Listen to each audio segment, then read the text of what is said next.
Et bonjour à tous et bienvenue pour un nouvel épisode de la septième illusion. On espère que vous allez bien. Bonjour à toutes et tous. Et écoutez, je suis Sawyer, je suis votre hôte.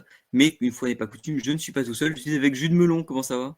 Coucou, bah écoute, on va parler d'un biopic musical. Je suis Ça fait, trop ça fait enjoint. pas Trop enjoint. longtemps, ça fait pas longtemps qu'on parle d'un Enfin, on a parlé d'un biopic musical la semaine dernière sur la chaîne avec Betterman. Ouais, Mais faut dire que pour le coup, ça fait longtemps qu'on n'a pas fait de duo tous les deux d'ailleurs. c'est vrai, mais bon, c'est pas comme si les biopics musicaux, il n'y en avait pas 37 000 par an, hein. Ouais, mais puis on va encore en D'ailleurs, avoir, c'est hein, parce qu'il drôle, y a Mike. c'est Oubliez drôle. pas qu'il y a Michael Jackson aussi en fin d'année, hein. Ouais, et puis même il y a Maria Callas, ça va être à peu près un biopic musical indirect aussi qui Voilà, j'ai trop la sort. flemme dans ça. Mais bon, on en parlera peut-être un peu en conclusion. Et Mais alors parce là, que on va cette parler de fois-ci, quoi? Dis-moi, on parle de après quoi Robbie là? Williams, on s'attaque à Bob Dylan, puisque évidemment, on Ouais, parle de A Complete Unknown, un parfait inconnu en français. Biopic, donc évidemment, sur le personnage, enfin le chanteur Bob Dylan, chanteur ô combien mythique hein, du folk et un ouais. peu de l'électrique. On en parlera surtout dans l'histoire du film. Réalisé cette fois-ci par James Mangold, dont on parlera un petit peu juste avant d'attaquer le film, qui donc à qui on doit ou qui a commis, c'est comme vous on veut. Moi je lui dois Logan, Le Mans 66, Copland aussi qui est très peu connu mais que moi j'aime beaucoup. Il a fait aussi Night and Day, un autre film dont on parlera plus tard, je pense, qui s'appelle Walk the Line, qui était déjà un biopic sur Johnny Cash. Et aussi plus dernièrement, le film qu'on n'a pas beaucoup aimé tous les deux, mais qui avait quand même pour moi certaines qualités, à savoir Indiana Jones et le cadran de la destinée, donc le cinquième Indiana Jones, le seul que Steven Spielberg n'a pas fait. Donc c'est son film juste après. Et pour incarner Bob Dylan, pas n'importe qui, Monsieur Timothée Chalamet, qui ressort d'un espèce de grosse hype en ce moment, enfin qui est en grosse hype, avec notamment Wonka l'année dernière, mais on peut aussi noter Dune, hein, Dune partie 2, et on le verra aussi dans Marty Supreme, le nouveau film d'un des deux frères Safdie aussi en fin d'année. Enfin voilà, Timothée Chalamet tourne partout en ce moment et dans une grosse hype, notamment pour être un gros acteur de la génération Z, quoi, globalement. Mais donc voilà, donc on l'a pris lui, et on peut aussi noter l'arrivée de Edward Norton, aussi dans un des rôles, Elle Fanning, et bien plus. Voilà. Mais écoute, on va parler du film. Tout d'abord, qu'est-ce que c'est ton rapport à Bob Dylan très rapidement et qu'est-ce que c'est ton rapport au cinéma de James Mangold? Ah, Bob Dylan, je suis pas ultra fan, mais évidemment, il y a des chansons que j'aime beaucoup. Et certaines, pratiquement toutes, du coup, sont chantées dans le film, puisque c'est un véritable jukebox, mais on y reviendra après. C'est surtout un parolier, c'est un poète, c'est un homme qui s'est engagé lui-même par l'écriture de ses chansons et qui, derrière, a été un peu récupéré par tout ça et ça a été compliqué pour lui. Le film essaye de le montrer un peu, mais on reviendra sur ce point-là après. Donc c'est un monsieur de lettres, c'est un monsieur qui a une âme d'artiste. Au-delà donc même, on va dire de sa voix, parce que Bob Dylan il chante pas vraiment, enfin il chante, mais c'est pas là-dessus qu'on va vraiment crier des louanges à son sujet. Donc j'étais quand même curieux parce que c'est quelqu'un qui a traversé une partie de l'Amérique. Évidemment, il s'est rendu célèbre au début des années 60 en pleine, on va dire en pleine mutation d'un pays qui a connu sa contre-culture, les droits civiques, la crise des missiles à Cuba. D'ailleurs, ça c'est mentionné dans le film quand même un peu les deux. Et après il y a le Vietnam, mais là le Vietnam, on commence, on entend à la radio des fois. Il faudra vraiment qu'on revienne sur ce point et on voit à la télé. Et donc j'étais quand même intéressé, même si dans, on va dire, le cinéma Bob Dylan, il y a eu le très intéressant I'm Not There de Todd Haynes, qui n'est pas vraiment un biopic, où en gros il y avait Bob Dylan qui était fantasmé en divers personnages, diverses personnalités de Bob Dylan, avec Kate Blanchett même qui joue une des phases de Bob Dylan. Bon, c'est un film qui était un peu plus expérimental. Là, on est évidemment plus dans le terre à terre et on va dire dans une sorte de cahier des charges. Et c'est ça, de ça dont j'avais peur aussi, que ce soit un petit peu trop habituel dans ce qu'on peut voir comme biopic, surtout après un Better Man qui m'avait un peu galvanisé. Je crois que toi, tu avais presque la même peur, hein, d'une certaine façon. Mais Bob Dylan, toi, personnellement, tu m'en as jamais trop parlé de Bob Dylan en off, on parle pas mal de musique, toi et moi, mais quel est ton rapport à Bob Dylan? C'est vrai qu'on parle énormément de musique, mais c'est vrai qu'on n'a vraiment pas beaucoup parlé de Bob Dylan maintenant que je me rends compte.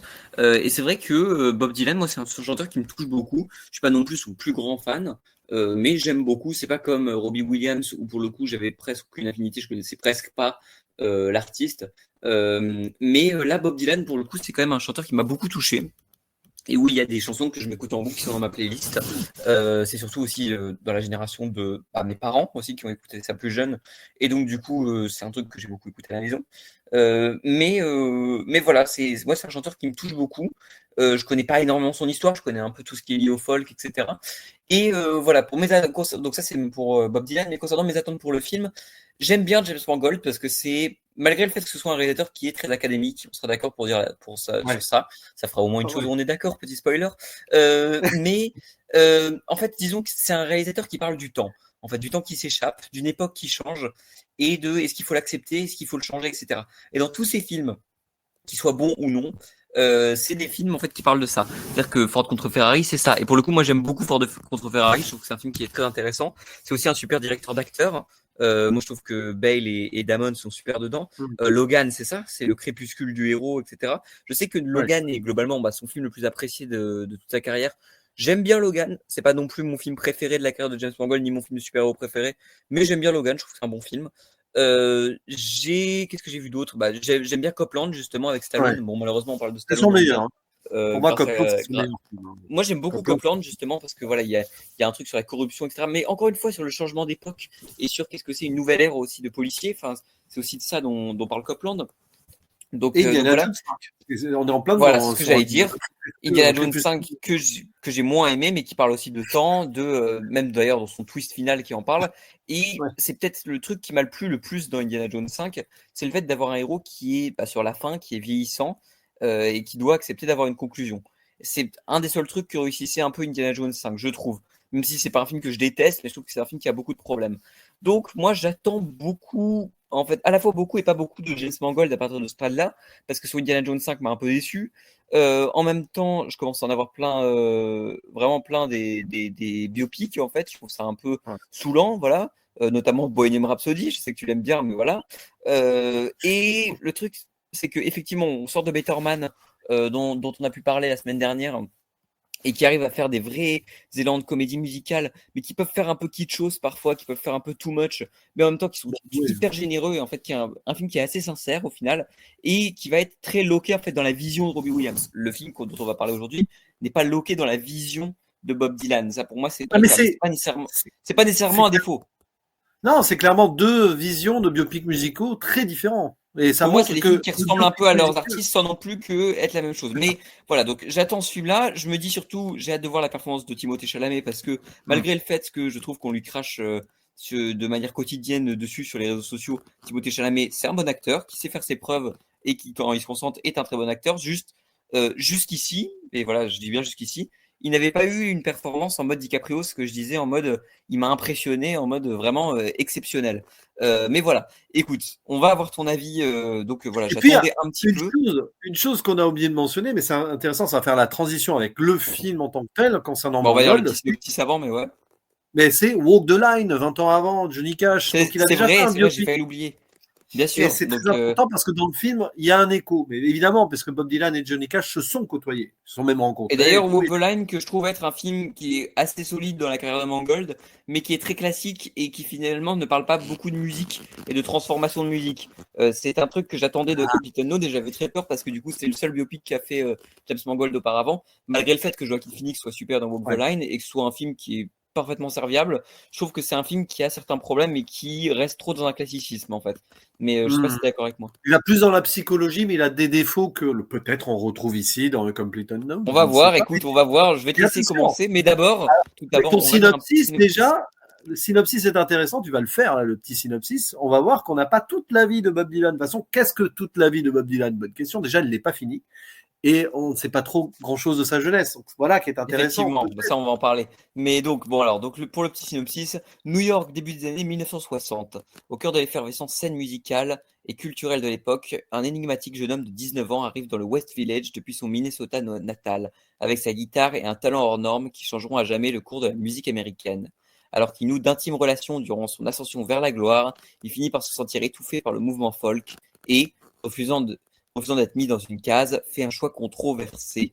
Voilà, donc c'est un Ah, synopsis qui est assez mystérieux, comme il y a plein de choses qui ne sont pas révélées dans le film. Donc, moi, je propose qu'on ne révèle pas tout non plus, parce qu'on va quand même avoir une partie spoiler dont on va pouvoir parler. oui. Mais dans les grandes lignes, après, on fera un gros truc, débat étape par étape. Qu'est-ce que tu as pensé de ce A Complete Unknown avec Timothée Chalamet, réalisé par James Mangold? Alors, l'ouverture du film, là j'étais là en mode, bon, allez, on y va, on rentre dans le métrage, on rentre dans la vie de Bob Dylan, pardon, m'a mis beaucoup d'espoir. J'étais là avec des belles promesses, on se retrouve donc avec cette arrivée, très belle arrivée avec les ponts de New York, hein, avec une belle photographie aussi, il y avait vraiment quelque chose, sorte de faux crépuscule qui va faire naître sous nos yeux une légende. Bon, cette idée-là m'intriguait, m'intéressait. C'est comme si c'était une sorte de héros tombé d'un western qui venait dans la grande ville. Et on sait que James Mangold, il aime bien ce cinéma-là. Il a fait un western, d'ailleurs, un remake, hein, 3h10 pour Yuma. Il y a une idée, dès le début, qui m'intriguait, qui m'intéressait. J'étais en train de me dire, au bout de 5, 10, 15 minutes du film, là, on va avoir quelque chose.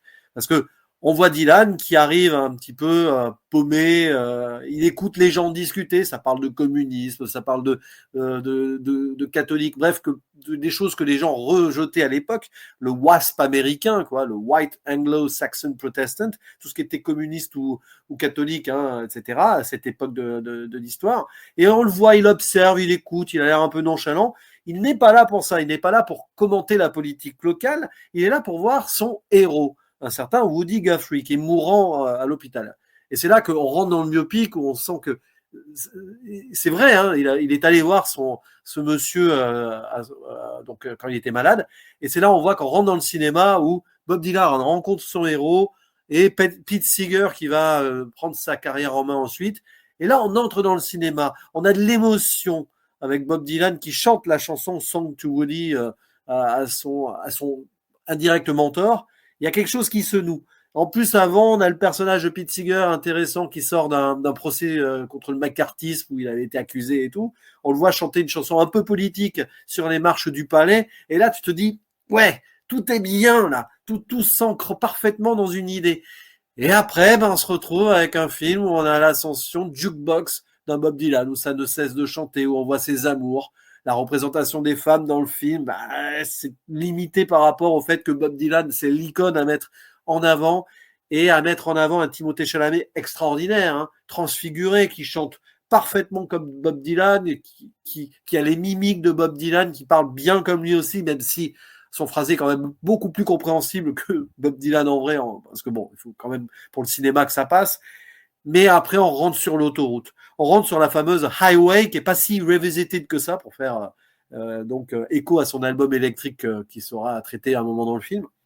Et pendant les 3/4, voilà, 2/3 au milieu du film, j'étais là en mode, je me perds en fait. Je me perds dans cette idée d'un cahier des charges où on doit à tout prix le mettre en avant, et c'est normal, où on a bah oui, t'as le regard de John Baez, parce qu'il y a John Baez dans le film, hein, qui est brillamment interprété aussi par Monica Barbaro, tu le disais en intro, très bon directeur d'acteurs et d'actrices, James Mangold, il n'y a pas de souci là-dessus. C'est huilé, c'est vraiment un très beau mécanisme, mais trop beau mécanisme. À un moment, ça déroule, il y a plein de chansons, machin, et on s'arrête pas suffisamment sur le contexte.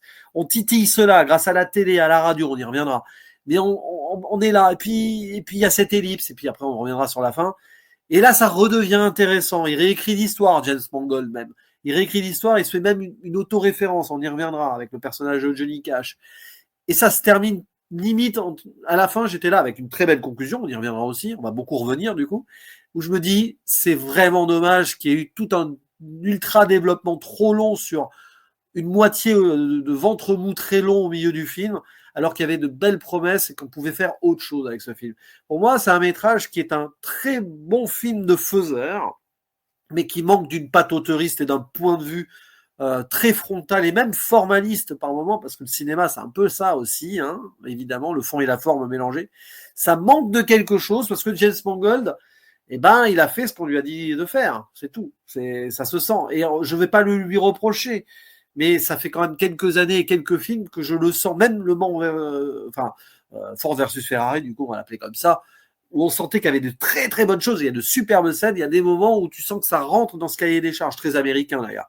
James Mangold, c'est un réalisateur très américain, qui parle de l'Amérique, mais qui en parle de la façon dont on lui dit d'en parler, à moins que ce soit lui qui n'ait pas envie d'en parler autrement. Mais ça, je laisse en suspens. Et toi alors, qu'as-tu pensé de ce film ?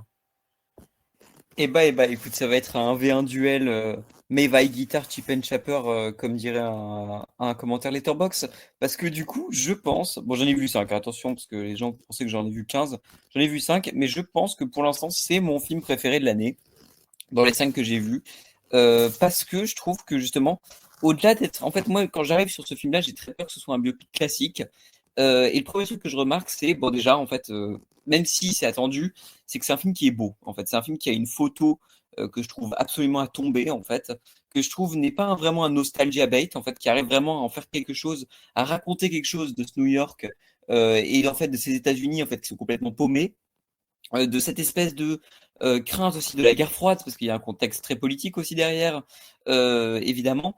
Et voilà, oui, toute cette intrigue avec Woody Guthrie, évidemment, qui est pour moi intéressant et qui m'a vraiment ému, en fait, dans la dernière scène, dont on parlera. Donc ça, c'est la première chose que je remarque. Et la deuxième chose que je remarque, c'est Timothée Chalamet, en fait, parce que ce que je disais, je pense que Timothée Chalamet, j'ai besoin de temps parce que je l'ai vu ce matin, donc il y a vraiment pas longtemps.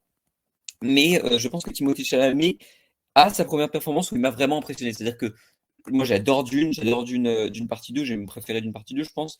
Mais je trouve que vu que Dune est souvent basé sur la froideur, etc., surtout chez Villeneuve, les acteurs n'ont pas vraiment l'occasion de montrer l'étendue de leur jeu. Quoique dans Dune 2, on voyait quand même toute la scène avec le Messiah, etc., après son espèce de revival ou quoi qui était intéressante. Dans Wonka aussi, on voyait qu'il pouvait changer son jeu. Et là, il y a un vrai truc, c'est-à-dire que il arrive à le refaire sans non plus le singer. En fait, il y a un vrai truc de accepter le personnage, en même temps se l'approprier. Et tu l'as dit en chant, il chante les chansons super bien. Il est vraiment très très bon. Donc pour moi, c'est ce qu'on dit, c'est que c'est un super, enfin, il capture vraiment bien les acteurs et il les dirige sur. C'est un super directeur d'acteurs. Maintenant, je suis pas d'accord avec ce que tu dis parce que effectivement, ça commence assez fort avec tout le truc politique, etc. derrière. Mais comme je l'ai dit, ça sera mon argument principal, c'est que tout le cinéma de Mangold, il parle de passer à une autre étape, passer à autre chose, le temps qui passe. Et en fait, quand Bob Dylan arrive, le folk est déjà quand même assez bien installé. En fait, tu le vois que d'ailleurs, bah, ce fameux Woody Guthrie, qui est une espèce de légende, qui au moment de l'arrivée du film est à l'hôpital et malade. En fait, globalement, c'est pas un spoiler, hein, c'est dans vraiment les 5 premières minutes du film. Et donc, le folk est déjà assez bien installé, et c'est Bob Dylan qui va globalement, même limite en fait presque lui donner un second souffle en fait. C'est-à-dire que il y a une métaphore d'ailleurs que crée Edward Norton là-dessus plus tard dans le film. C'est-à-dire que Bob Dylan va rapporter énormément au folk et lui redonner un espèce de fraîcheur en fait qui lui manquait après plusieurs années. Puis va arriver un truc, en fait, un événement dans le changement de la carrière de Bob Dylan en fait, qui va vraiment causer une espèce de rupture en fait et de séparation. Et pour moi, c'est ça qui est intéressant, c'est que le biopic, le film d'ailleurs, c'est que on n'a pas envie de voir Bob Dylan avec une morale à la fin de c'était quand même un grand artiste, etc. Parce qu'on le sait, en fait, on sait que s'il a un biopic, s'il a besoin de ce truc-là, on sait déjà en fait que c'est un grand artiste. On n'a pas besoin d'un film en fait de James Mangold pour savoir que c'est un grand artiste. Et c'est un piège dans lequel était plus ou moins tombé Johnny Cash, enfin Walk the Line, et c'est un piège dans lequel il tombe pas parce qu'en fait, il va dire qu'est-ce que je peux raconter de plus avec Bob Dylan. Et en fait, ce film-là, pour moi, c'est l'histoire d'un traître. En fait, parce que qu'est-ce que c'est Bob Dylan dans ce film-là? C'est donc un traître. C'est quelqu'un qui trahit les gens en fait qui sont derrière lui, que ce soit sentimentalement, parce qu'il y a un espèce de triangle amoureux qui fait peut-être un peu partie des défauts du film. Moi d'ailleurs, ça sera un des rares trucs que j'ai reproché au film. Mais c'est aussi quelqu'un qui se sépare en fait de son premier amour musical en fait, en quelque sorte, parce que c'est quelqu'un qui se sépare d'un genre pour aller vers un autre, alors que ce genre a tout fait pour lui et lui a donné tous ces trucs là, etc. Et en fait, il y a un vrai truc de rupture qui se crée. Et d'ailleurs, c'est dommage parce que le film Aznavour ne le faisait pas, pourtant il en parle.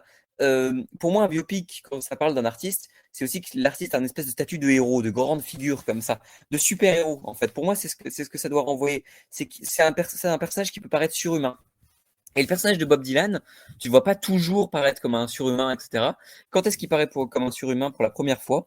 C'est dans les 30 dernières minutes, quand il transgresse les règles. Et en fait, c'est là où ce film-là a parfaitement compris qui était le personnage de Bob Dylan.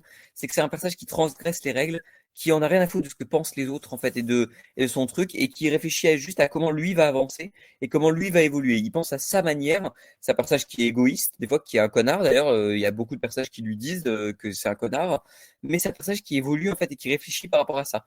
Et donc, en transgressant dans les règles, en fait, le personnage là devient un vrai héros, et c'est comme ça qu'on construit une icône en fait. Donc, de par sa mise en scène, de par son écriture, de par l'interprétation de Timothée Chalamet, pour moi, il a réussi son coup en nous représentant Bob Dylan sous un autre angle, en en faisant un grand personnage de cinéma, en fait. Et donc, pour moi, non, c'est un biopic qui est 100% réussi, qui m'a beaucoup touché. Et c'est un de mes films préférés de ce début d'année. Ah, j'entends ce que tu dis, hein. C'est intéressant parce que il y a des choses on n'est pas loin de pouvoir basculer pour moi dans un bon film. C'est ça le problème, c'est que limite, si le début ne m'avait pas autant plu, c'est un peu le paradoxe du film. Hein. Des fois, quand je m'installe dans un film, je vois de suite où on va aller. Enfin, j'arrive à Romulus. sentir où on va. Mais ces promesses du début du film qui, pour moi, elles se sont écroulées, m'ont rendu un petit peu amer envers le métrage. Surtout que tu prends le début, tu vois la toute fin. Enfin, imaginons exercice qu'on ne fait jamais, qui est impossible. Voilà, vous voyez le début, 20-25 minutes, vous quittez la salle pour une raison X ou Y, vous revenez vers la fin. Jamais de la vie, vous aurez imaginé la progression du film ainsi, de ce qu'il y a entre-temps. C'est-à-dire que finalement, à partir d'un certain instant, le film ne va briller que par les moments où il n'y a plus Bob Dylan, pour moi, à part arriver au festival final et à la fin, et à part ce début. Exemple, la scène que je retiens le plus dans tout ce ventre mou, c'est quand il y a, alors je sais même pas si tu t'en souviens, parce qu'elle est quand même, elle est presque anecdotique, mais elle ne l'est pas tant que ça. C'est quand il y a le personnage d'Edward Norton, donc Pete Seeger, qui est invité à une sorte de programme éducatif de la musique, là, et qui fait face à un bluesman, qui s'appelle dans le film Jesse Moffett, qui est joué par Bill Morganfield, qui est le fils d'un vrai bluesman qui a existé, Muddy Waters, qui est quand même bien connu. Et le personnage là du bluesman dans le film est inventé. C'est comme s'il jouait son père, en gros, bref, pour faire simple. Et là, il y a un truc qui est très fort, il y a un chant contre chant musical passionnant, où on a, comment il s'appelle du coup, Pete Seeger, Edward Norton avec son banjo, qui représente le folk un peu country, tout ça, face au bluesman. Et le bluesman qui est là en train de dire, mais vous savez d'où il vient, hein, la musique folk aussi, c'est le blues. Hein. Ça vient de là, ça vient du blues, hein, comme disait Johnny Hallyday, dont on va avoir un biopic aussi à terme bientôt. Je sais pas s'il n'y en a pas deux, d'ailleurs, de biopic Johnny Hallyday prévu. Au secours. Si, il y en a deux, dont un qui est géré par Laetitia Hallyday avec Kenard.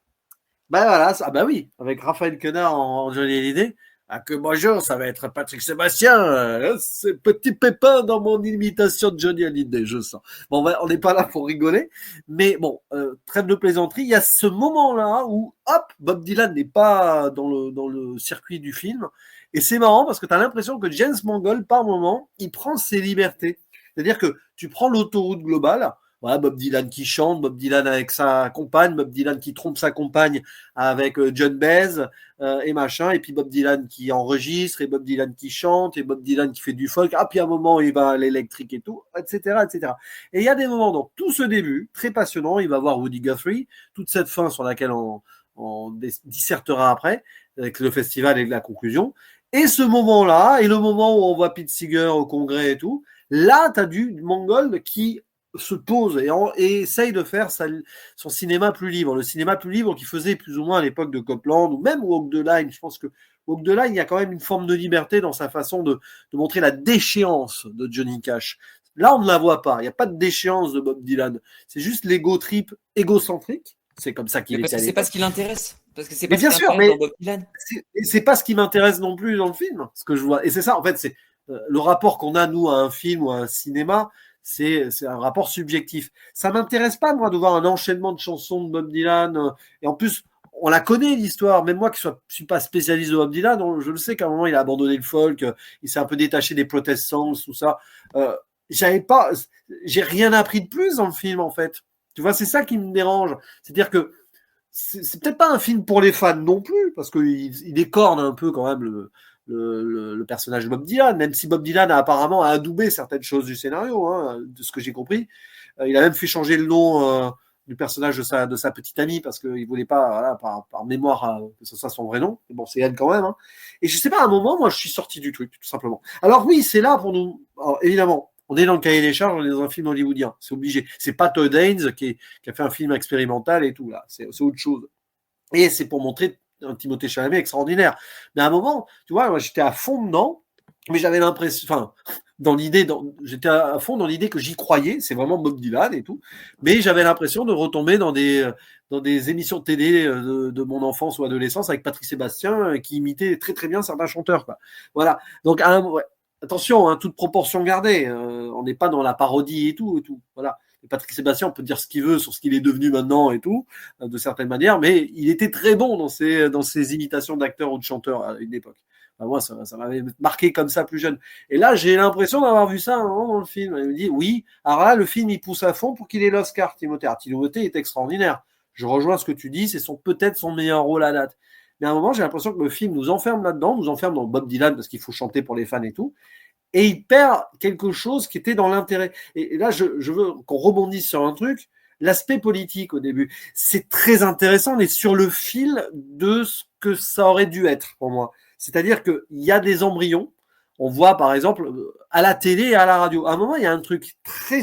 Et ça, j'aime beaucoup. C'est dommage que derrière, il n'y ait pas les promesses. Il y a un moment où il est dans la voiture, c'est au début du film. Il y a la radio et il y a un commentateur radio qui parle du Vietnam. On entend Vietnam, c'est 60-61. Donc on n'est pas encore les États-Unis sont pas encore engagés dans la guerre du Vietnam, mais il y a déjà une guerre au Vietnam. Et qu'est-ce qu'il fait, Bob Dylan? Il switch la fréquence pour mettre de la musique.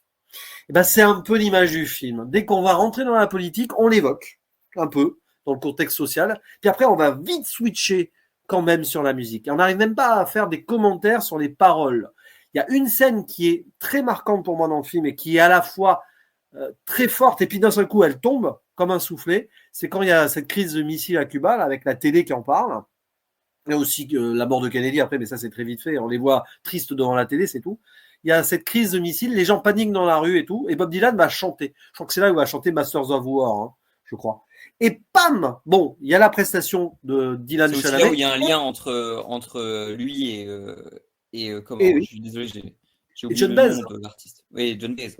Et ben justement, c'est là où d'un seul coup, on a le point de vue de John Baez qui est épaté parce qu'il ose chanter sur le problème et elle était hyper engagée aussi.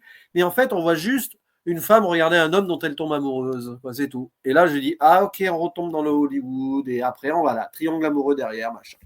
Et même quand ils chantent ensemble, on voit qu'elle veut chanter avec lui et tout, mais c'est plus par amour que par... On a l'impression que le film, c'est plus par amour et attachement que par croyance. Et pourtant, John Baez, elle était beaucoup plus engagée, je pense, sur le long terme que Bob Dylan. Et là, le film se rate pour moi. Voilà. Il se rate parce qu'il faut Bob Dylan, il faut le triangle amoureux, parce qu'il faut la romance, il faut la construction, la déconstruction égotique du personnage et les chansons avec. Et c'est vrai que là, pendant une bonne demi-heure, 3/4 d'heure du film, au bas mot, hein, et ben je sors un peu du délire. Voilà. Et j'ai du mal à être accroché. Et arrivé au bout, je me dis, bon, il est quand même pas mal le film. Mais plus j'y pense au fil des jours, et plus j'ai envie de le sanctionner dans ma tête. Mais bon, c'est pas bien de faire ça, tu vas me dire. Mais c'est ce goût amer dans la bouche. Et d'autant plus, et après je te laisse la parole sur le côté politique et tout, là, d'autant plus que je vois beaucoup de gens comme toi l'apprécier. Et c'est pour ça que ça me frustre encore plus, en fait. Bah, en fait, je comprends totalement et je comprends ce que tu veux dire. Juste pour revenir sur la scène, justement, c'est là où on a un vrai désaccord, c'est que tu me dis, la seule scène qui est intéressante dans cette espèce de deuxième acte, que tu trouves trop long, c'est la scène justement de l'enregistrement d'émissions pour enfants, etc.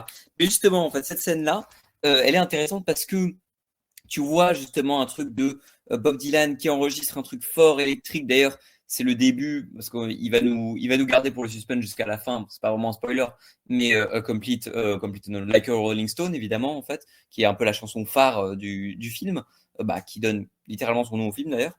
Et du coup, en fait, on va avoir justement ce montage qui va passer de ces trucs bien énervés, électriques, etc., au truc très calme finalement de Edward Norton, en fait, qui présente son truc. Edward Norton d'ailleurs que je trouve très bon aussi dans le long métrage, que je trouve être en fait assez malin parce qu'il est d'une sincérité et en même temps il n'y a jamais ce truc très Académie, Oscar de personnes qui explosent, de grosses prises de tête en fait entre les deux ou quoi. Enfin ça je trouve ça assez pointu, mais bon passons.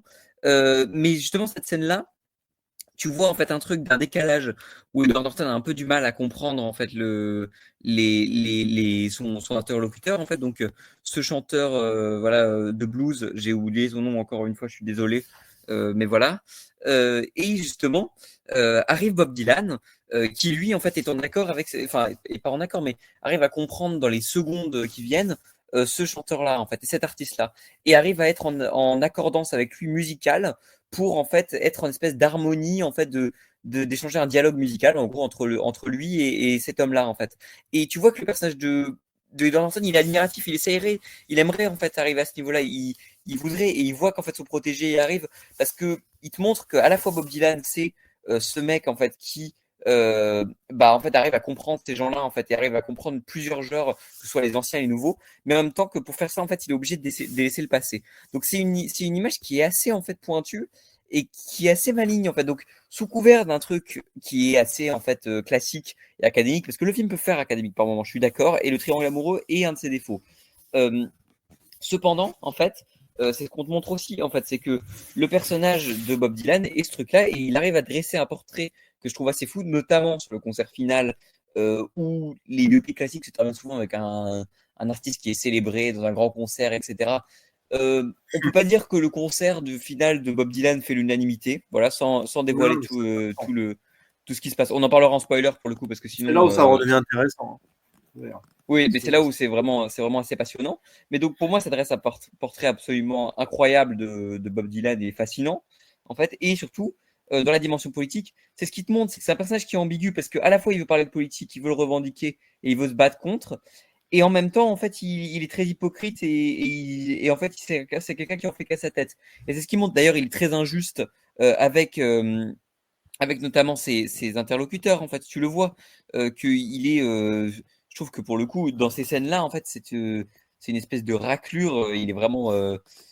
Il n'est pas horrible, mais disons que il est très complexe en fait ce personnage-là parce que notamment dans la scène, je suis désolé encore une fois avec Joan Baez où il lui dit que en gros globalement sa musique c'est de l'aquarelle pour dentiste ou un truc comme ça pour aller chez le dentiste ou une connerie comme ça et elle lui dit que c'est un connard et c'est vrai que c'est un truc surtout que c'est ce que tu Ouais. m'as dit et j'en parlais justement en famille elle était beaucoup plus peut-être je sais pas si elle était plus investie mais en tout cas elle a été investie sur une plus longue durée que Elle y lui croyait plus. politiquement et Elle y croyait. dans ses sons quoi. Mais elle était plus naïve peut-être aux yeux de Bob Dylan, hein, bizarrement. Mais Peut-être c'est aussi intéressant parce parce que que ouais c'est ça c'est que c'est un portrait Bob très Dylan, il avait lisse son finalement franc-parler. du personnage. Sur tout le film, il a son franc-parler. Il est très à l'aise, on le voit avec un petit sourire et tout. Mais je Mais c'est voulais ça, revenir puis à tu un le vois truc. évoluer, tu le vois qu'il est assez incertain au début, etc., avec sa Oui. casquette, puis il change de style, etc. Et il y a un vrai Mais truc de. dès qu'il se fait adouber par son héros, forcément, il prend la grosse tête un peu indirectement. Mais je C'est voulais vrai. revenir sur Et Ouais, d'ailleurs, tous les vas-y. personnages du folk sont des trucs d'espoir, et lui représente Ouais. pas le nihilisme, mais la version plus nuancée, en fait, et plus Alors, indépendante, en fait, individuelle, en fait, d'individualisme, en fait, qui va s'opposer au folk. Et pour moi, c'est le truc le plus intéressant du film, c'est cette espèce d'opposition de musique, parce que sous couvert de raconter un truc de Diane, parce que je pense que ça intéresse Mangold, il raconte aussi l'évolution de la musique, en fait. Et pour moi, c'est ce qui l'intéresse le plus, et c'est ce qui en fait que c'est un vrai biopic réussi.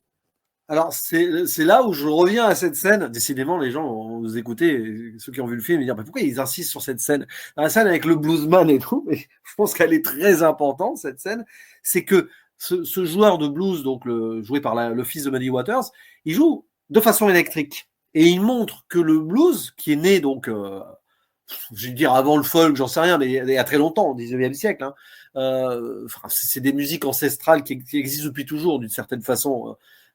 Le blues a su évoluer vers le blues électrique. Il y a eu ce courant de blues électrique qui a été popularisé justement par Muddy Waters ou John Lee Hooker et tout. Et là où le folk n'a pas pu évoluer vers l'électrique, Bob Dylan, il écoute, il est là sur cette émission, et c'est ça qui va peut-être l'inspirer à se dire, mais le blues a évolué. Aujourd'hui, le blues s'électrise. Le blues électrique donnera naissance au hard rock et tout. Après, hein, Led Zeppelin, tout ça, c'est ça. Hein. Led Zeppelin, vous écoutez, c'est du blues à la base, en fait. Donc, ça qui est passionnant. C'est plus du blues que du folk, par exemple. C'est des trucs assez intéressants. Et justement, le folk a eu du mal à sortir de ce carcan-là, acoustique et tout. Et Bob Dylan va essayer de l'émanciper et de s'émanciper avec. Mais c'est plus sur cette scène que c'est intéressant de l'analyser, je trouve, que sur ce qui va être montré et développé par la suite. C'est là qu'elle est ma frustration aussi. C'est-à-dire qu'il y a juste cette scène-là. Voilà. Derrière, voir Bob Dylan en studio vaguement de loin, c'est filmé un peu indirectement et tout, enregistré de façon électrique, c'est pas intéressant après ça. On voit pas sa réflexion et son cheminement, je trouve. Et à un moment, il y a une Mais ellipse. on a besoin de le voir se développer comme ça pour justement Oui, comprendre mais le on a une speech qu'il a ellipse. dans le troisième acte. Le On a troisième acte n'a cette pas la ellipse. puissance qu'il a s'il n'y a pas le deuxième, en fait. Oui, mais justement, après, il y a un moment, il y a l'ellipse. Et le film ne veut pas aller développer le truc. Il balance l'ellipse. Après, on se retrouve avec le Bob Dylan qui continue à être un sombre personnage avec ses conquêtes, j'allais dire, parce que oui, il jongle avec les deux pendant une partie du film, hein, quand même. C'est un peu triste, mais bon. Et je sais pas. Il y a une scène vaguement derrière un grillage où on sent qu'il regrette, tu vois, hein, un moment. Ouais. Ça fait très cinéma, ça fait très très très cinéma. Mais bon, en fait, oui, c'est du cinéma. Hein. On parle d'un film, on parle pas d'un documentaire.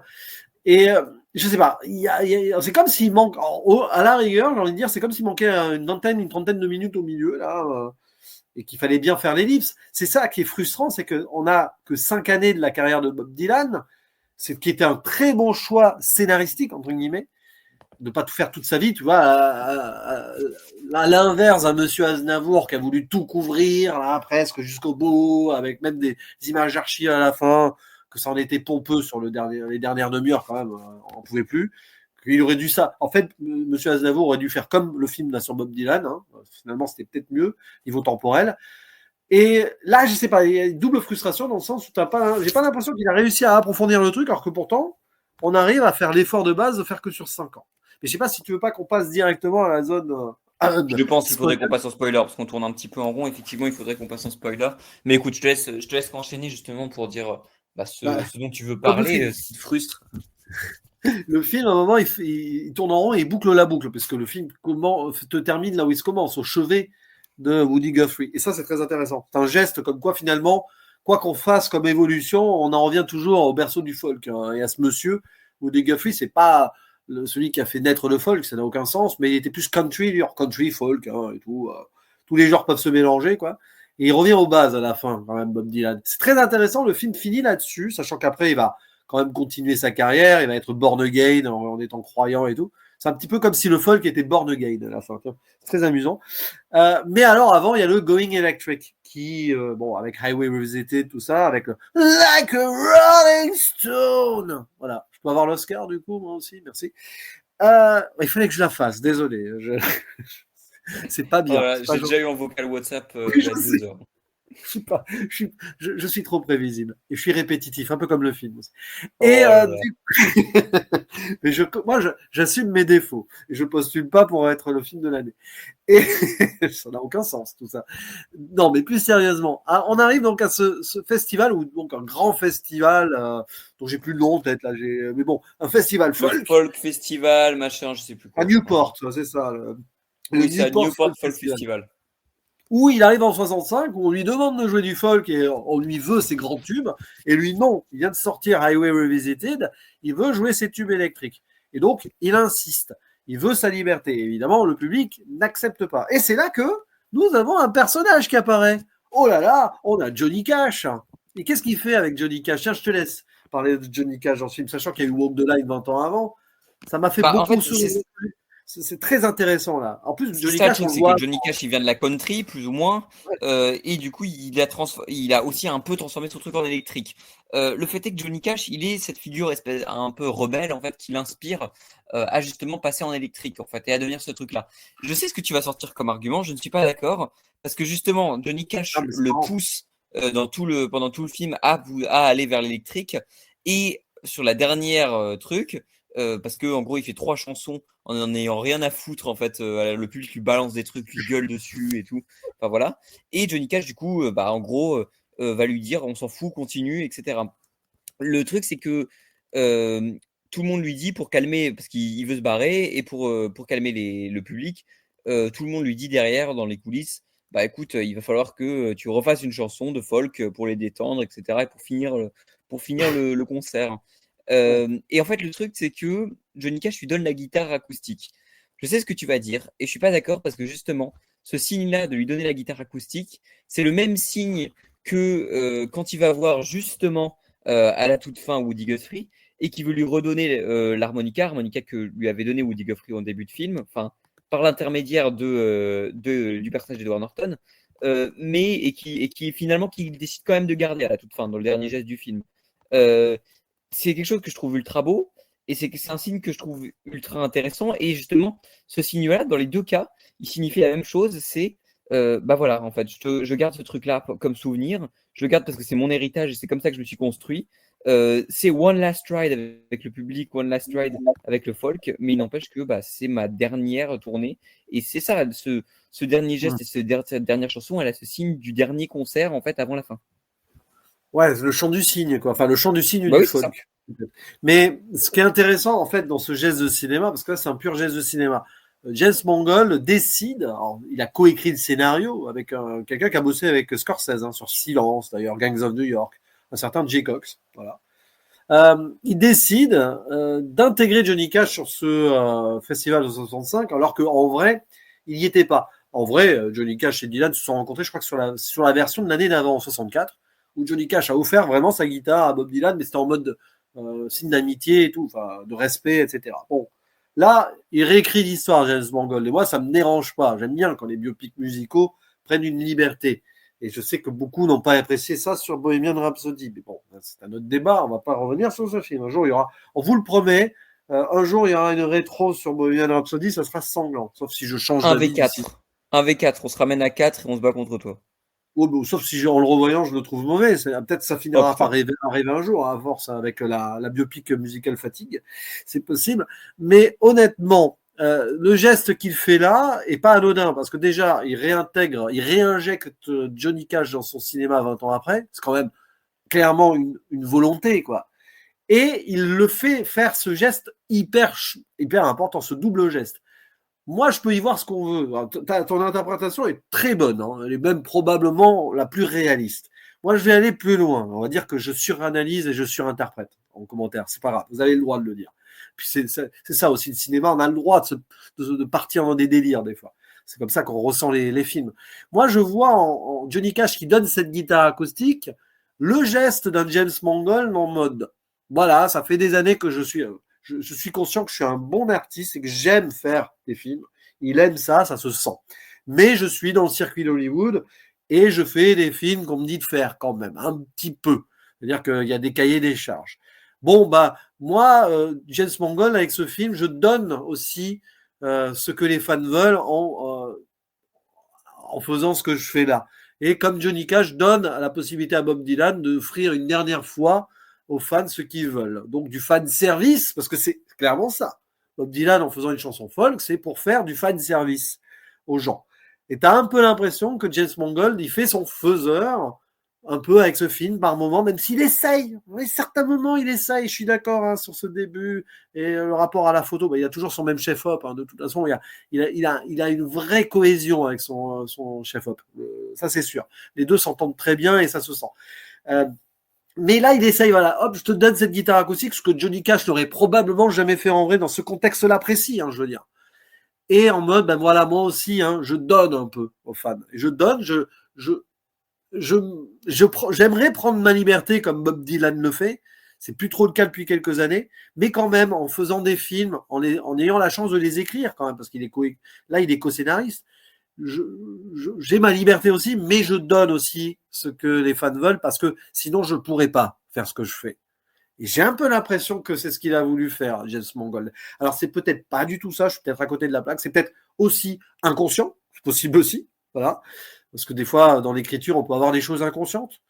Mais j'ai eu ce sentiment-là. Et là, j'ai souri, je dis, c'est marrant, t'as un peu l'impression que James Mangold, il veut faire un commentaire en disant sortez-moi de là. Je suis content de faire ce que je fais, mais j'aimerais vraiment avoir un film d'auteur où je peux faire ce que je veux maintenant. Je sais Pour moi, je pas. suis pas d'accord, tu vois, parce que pour moi, un film justement qui parle de sortez-moi de là, etc. Je suis bloqué dans cette machine, j'ai envie de faire ce que je veux. C'est Doctor Strange in the Multiverse of Madness de Sam Raimi, tu vois, par exemple. Ça, c'est Ah un bah film oui, euh, oui, non, qui oui, oui. hurle. D'ailleurs, il y a Oui. plein de gens qui l'ont pas compris, mais pour moi, c'est ça Et c'est moins aussi. subtil, Et là, il ça se frappe. voit. Ah C'est bah, de toute vraiment façon, bon. Bruce Campbell, à la fin, dans la scène post-crédit Ouais. de Doctor Strange du Multiverse of Madness, qui arrête de se frapper et qui dit en souriant tout heureux, It's over. Moi, j'y vois forcément un Non, mais message c'est comme ça. intéressant. C'est intéressant ce que tu dis, parce que James Mangold, il n'en est pas au point d'un Sam Raimi. C'est-à-dire que, Bah, bien sûr. comme je le dis, il aime encore faire ce qu'il fait, et tout en étant en faiseur, il a quand même une patte artistique, quand même. Voilà. Un film sur deux, il arrive à faire quelque chose, tu vois. Bon, Indiana Jones 5, je crois qu'il a rien écrit dessus. Enfin, il a surtout réalisé. C'est une Là, machine de Disney, quoi. Voilà, là, il écrit quand même. On lui laisse une semi-liberté sur Le Mans 66, Ford versus Ferrari. On lui laissait une semi-liberté aussi. Mais là, voilà, on le sent. Mais c'est comme Bob Dylan. Il était dans le circuit. Il a dû faire ses concessions, même si à un moment, il était going electric. À un moment, là, il l'a fait, cette concession quand même. Mine de rien. Et on fera d'autres un peu aussi. Je suis sûr qu'il rejouera du folk dans sa carrière après ce concert. À mon avis, il a dû en rejouer quand même. Hein, bon, quand c'est pas John Baez, parce que John Baez, des fois aussi, rappelle-toi, il y a cette scène où il refuse de jouer du folk. John Baez n'est pas contente. Voilà. Oui. Ça, c'est réel, c'est une histoire vraie. Je sais pas. Ça sera intéressant de voir quel sera le prochain film de James Mangold. On dit toujours ça et tout, puis souvent on est déçu parce que le prochain film, c'est encore un truc encore plus de Yes Man quand on pense qu'un réalisateur veut prendre sa liberté. C'est pas la première fois que ça fait le coup. Je dis pas que Mangold est un Yes Man, non. Il a encore une part auteuriste. C'est un semi-faiseur. C'est un réalisateur académique. Mais de toute façon, de base, oui. Mais même Copland, dans une sorte d'académisme, par exemple, était très fort. Parce que là, je pense qu'il y avait vraiment une patte d'auteur dans ce film. Et puis, c'est aussi, disons-le, l'un des meilleurs rôles de Stallone. Peut-être, voilà, parce que maintenant, Stallone, pour le revoir dans un bon rôle, dans un bon film, déjà, il faudrait qu'il songe à revoir certaines positions de base. Voilà. Je pense qu'on l'a perdu, Stallone. Il est loin. Non, mais honnêtement, dans Copland, il y avait quelque chose. Je pense que, oui, il a ce côté traditionnel, conservateur dans son cinéma, Mangold, parce qu'il a beaucoup mangé du cinéma classique, beaucoup de western.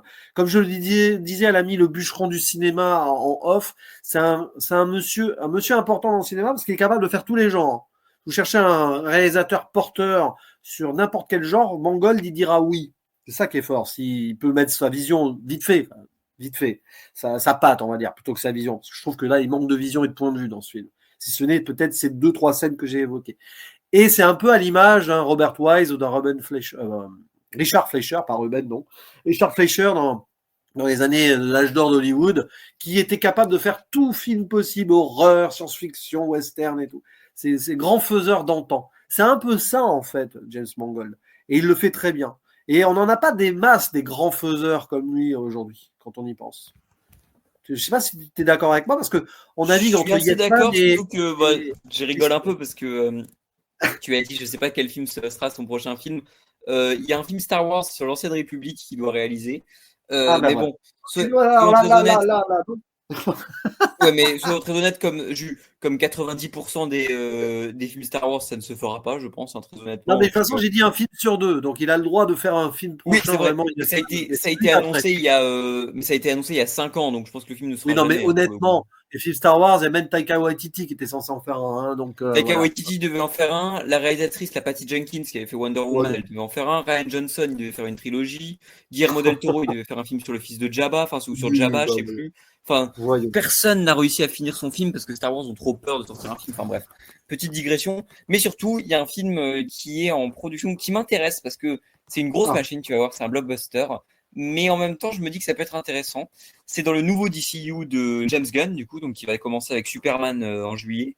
Et c'est son film Swamp Thing. Donc voilà, en gros, la créature du marécage, en gros, de chez DC. En gros, c'est cette histoire classique d'horreur. Revisiter sous DC. Et c'est Mangold qui va le faire. C'est visiblement Mangold qui va. On ne sait pas s'il va le réaliser, mais a priori, c'est très probable. En tout cas, il va le scénariser. C'est passionnant. C'est passionnant ce que tu dis, parce qu'il ne s'est pas vraiment encore attaché un peu à l'horreur, parce que ça sera vaguement horrifique, son thing. Évidemment, bien sûr. Donc voilà, justement, j'étais en train de penser que je crois qu'il n'a pas fait dans l'horreur encore, si je ne me trompe pas. Non, il a fait dans le thriller, dans la science-fiction. Voilà. C'est très logique, c'est très logique. Là, pour le coup, c'est bien. C'est une bonne idée. Voilà, on verra si. Et puisqu'en plus, James Gunn va peut-être lui laisser la totale liberté pour le coup. Là, on verra si. Oui, surtout que si c'est James Gunn. Bon, déjà, il faudrait que le film se fasse parce que vu qu'il y a tous les films du DCU qui sont en production pendant ce temps. Mais voilà, c'est intriguant. Et donc voilà, pour conclure globalement, parce qu'on a 50 minutes de record, on avait beaucoup de choses à dire. Moi, c'est un film que je trouve assez passionnant en fait, de par ce qu'il raconte sur l'artiste, mais surtout de par ce qu'il raconte sur l'industrie, sur la musique en fait, sur la transformation de ce genre et du fait de le délaisser. Est-ce que c'est bon, est-ce que c'est pas bon? C'est un film qui est pas manichéen en fait, et que je trouve ça très intéressant pas manichéen, comme le jeu de Timothée Chalamet, en fait, qui je trouve est exceptionnel. Et l'Oscar serait mérité. Hein. Je suis désolé, moi je partais à fond, en tout cas c'est mon choix de cœur, parce que je partais à fond derrière Ralph Fiennes, derrière Conclave, que tous les deux on a bien aimé d'ailleurs. Malheureusement, je pense que Timothée Chalamet l'a détrôné. Pourtant, je pense que j'ai préféré Conclave en tant que film, mais en tant que performance, pour moi, c'est ma performance préférée dans celle que j'ai vue dans les 5 pour l'instant. Ouais, non, mais ce serait pas volé qu'il l'ait. Après, bon, de toute façon, les Après, il y a Oscars, on Brody. sait. Oui, bah, il faudra voir ce que ça donne, le Brutaliste, hein, de toute façon, parce que là, on l'a pas vu encore. Ah, ça va être un C'est gros morceau, ça, je pense. Hein. Ah bah oui, bah, réservez les bonnes séances, hein, parce que c'est long. Voilà. Et ne buvez pas beaucoup d'eau et de coca avant, parce que sinon, ça va être Il y a une compliqué. interlude, il y a une interlude. Oui, c'est vrai, mais tout le monde va aller aux toilettes en même temps, ça va être insupportable. Non, mais bon, on verra. Ouais, The Brutalist, ça risque d'être. Bah, de toute façon, ça risque d'être dans un tout autre style, surtout. Mais ouais, pour conclure, c'est compliqué. Je ne sais pas si je le reverrai, parce que alors, j'ai un peu peur en plus.